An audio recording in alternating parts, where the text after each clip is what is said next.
What's up? Kumusta mga kababayan? Good news ito mga kababayan para sa ating lahat. Dalawang hunghang na US senador na nangingialam at gustong gawing tuta ang ating bansa sa pamamagitan ng pagdikta na palayain ang drag queen na si Laila de Lima mga kababayan ay bana sa ating bansa. At lahat ng mga American citizens ay posibleng kukuha na ng Philippine visa kung ito'y papasok sa ating bansa. Panoorin natin ang buong detalye mga kabayan. 2020 budget contains a provision which authorizes the U.S. Secretary of State to ban government officials in the Philippines from entering their territory about whom he has, quote, credible information have been involved in the wrongful imprisonment of Senator Laila de Lima, end quote. While some media outlets have been twisting this information in their headlines, there's an outright ban against Philippine officials involved in the case of Senator de Lima from traveling to the U.S. We have explained repeatedly that the subject provision is ineffective given that the Filipino senator is not wrongfully detained, and therefore the impossibility of the U.S. Secretary of State to receive credible information with regard thereto. Should a ban from entry into U.S. territory be enforced against Philippine officials involved in or by reason of Senator de Lima's lawful imprisonment, this government will require all Americans intending to come to the Philippines to apply and secure a visa before they can enter Philippine territory. Meanwhile, the Philippines is immediately ordering the Bureau of Immigration to deny U.S. Senators Dick Durbin and Patrick Leahy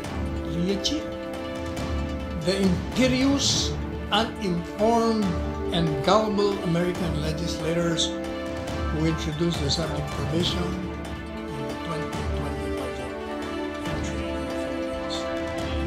The case of Senator de Lima is not one of persecution, as we repeatedly said. It's one of prosecution. In fact, it is already being tried by our courts. And no less than the highest court of the land, the Supreme Court, has ruled on the validity of her detention. It's lawful and valid. No other state can dictate upon our officials, judges, and justices the manner upon which we enforce and interpret our own laws vis-a-vis those who are believed to have committed a violation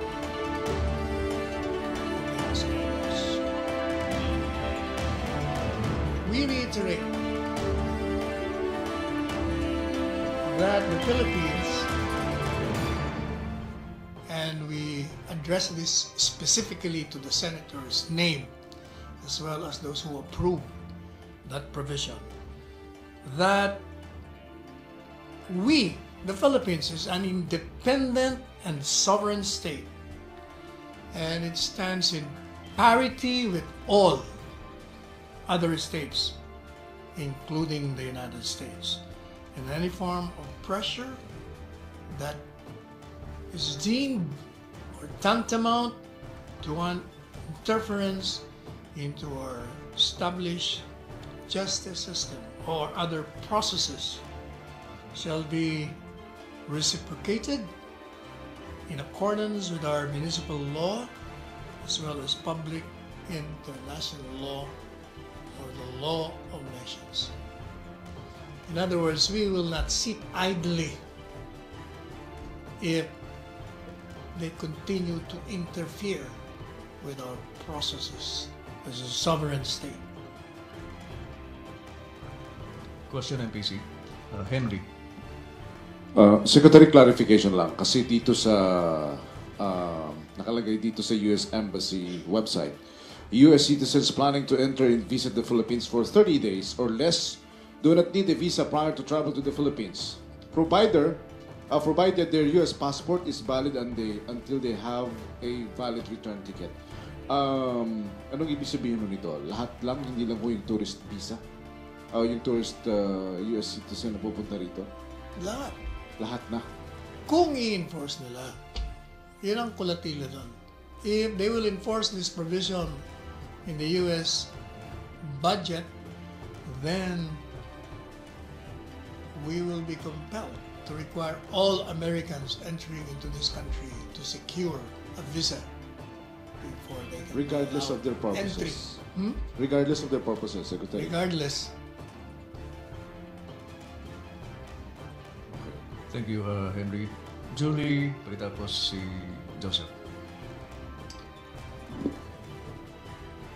Sir, was this the decision of President Duterte to impose? Yes. Okay. When did he communicate this desire? To me. When, sir? Last night, he asked me to issue this statement. Can you tell us, sir, how he shared with you yung decision niya to impose? Kung ano yung sinabi ko, exactly what he said. Sir, will this affect, halimbawa, many Filipinos are also US citizens na rin. Will this ban also affect? Will this All requirement? Americans, if you are a U.S. citizen, then you are an American. Okay, sir. Tapos, sir, can you describe to us yung sentiment ni President Duterte? Was he angry na ganito yung naging kahinatnan? Kasi it has been a few days since... You don't have to be this came angry out. to issue that statement when your sovereignty is being assailed.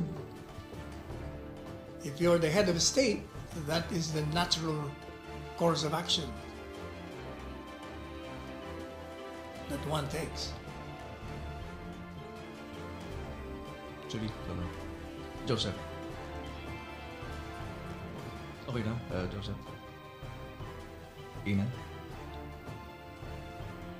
Okay na tayo doon sa issue? Pia. Sir, did the President take into account the possible repercussions or negative effects that it will have to Philippine tourism, for example, and the Philippine economy? When the president makes a decision, all circumstances are factored in. Right, sir, thank you. Thank you, Pia. Follow-up? Any more follow-up regarding the issue? No more? Ina?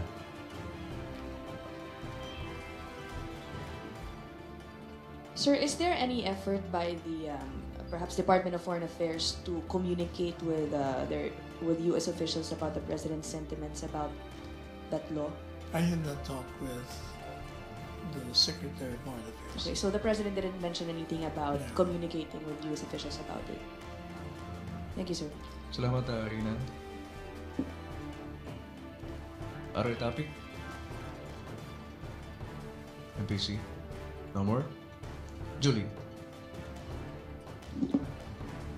Sir, balikan ko lang yung kay Trump, yung invitation ni President Duterte kay Trump. So, did the President change his mind after what he said to you About? yesterday? About visiting the US. Kasi di ba in-invite ni Trump? He said he never intended to visit the U.S. ever since. Okay.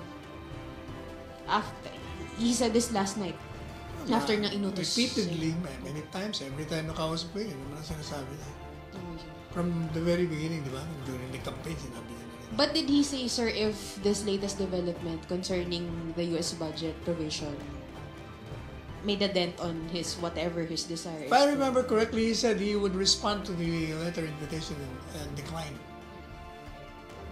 Yeah, decline it formally, sir? will decline. He will decline it formally na, sir. Yung... Tapos, sir, did you also mention, kasi since it was US President Trump who signed the budget law, so does the President think less of President Trump now? Kasi No, they're kasi friends, diba? unang-una, I have already repeatedly said, it's not naman self-executory. The law itself says if there is credible information received by the one who will decide, and the one who will decide will be the Secretary of State. And that is why even the ambassador, as I related to you when we had an encounter in one party the other night, said, it's Congress naman. So it's safe to say, sir, that President Duterte does not hold it against US President Trump if No. he signed a budget law containing that No. provision, even if it's conditional. No. Okay, thank you, sir. Thank you, Julie. MPC. Anong masasabi mo sa issue na ito, kabayan? I-share ang iyong opinion sa comment section below at huwag kalimutang mag-subscribe at pindutin ang bell button para updated ka sa ating mga uploads.